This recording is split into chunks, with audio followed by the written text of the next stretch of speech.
Scroll Zillow right now and you'll see it. Price cuts everywhere in Denver. Buyers are asking, should I wait for prices to drop more?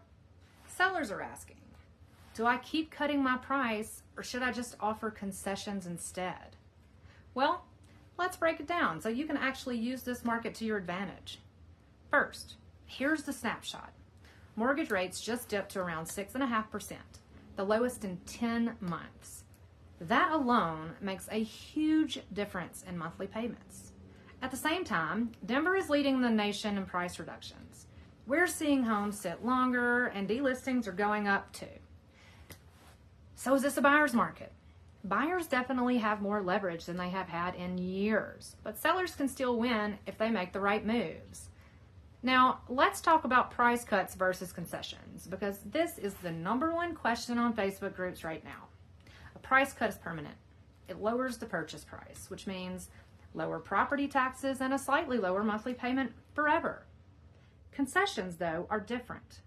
That is money from the seller you can use for things like closing costs, repairs, or a buy down. Concessions don't lower your property taxes, but they can lower your monthly payment by hundreds of dollars, at least for the first couple of years, depending on the kind you choose. Like, here's an example. On a $600,000 home, a $20,000 concession might fund a 2-1 buy down, dropping your rate 2% lower the first year and saving you $600 a month. Compare that to a $20,000 price cut, which might save you about $120 a month long term. Which is better is really going to depend on what you want, the biggest short-term savings or a permanent long-term relief. So what's the smartest strategy for buyers right now? Don't just look at the list price. Look at how long the home's been on the market. If it's been sitting for over 30 days, that's when sellers get nervous and flexible. That's your moment to negotiate. And don't be shy about asking for concessions. This is normal in 2025. I just had a buyer get $15,000 in concessions last week that covered their entire rate buy down and some of the closing costs.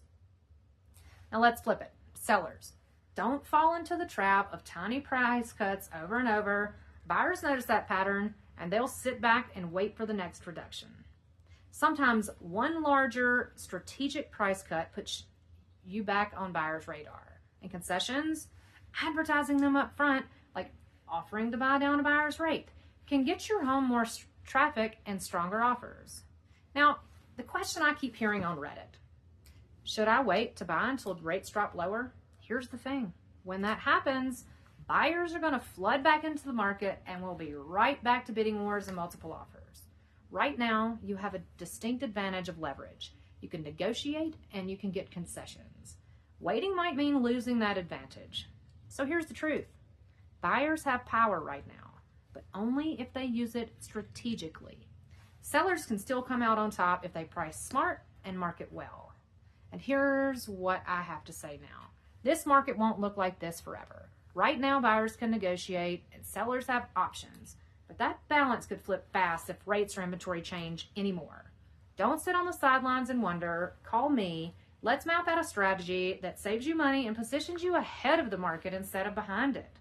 I'm always available. Shoot me a text. Give me a call at 662-588-2420.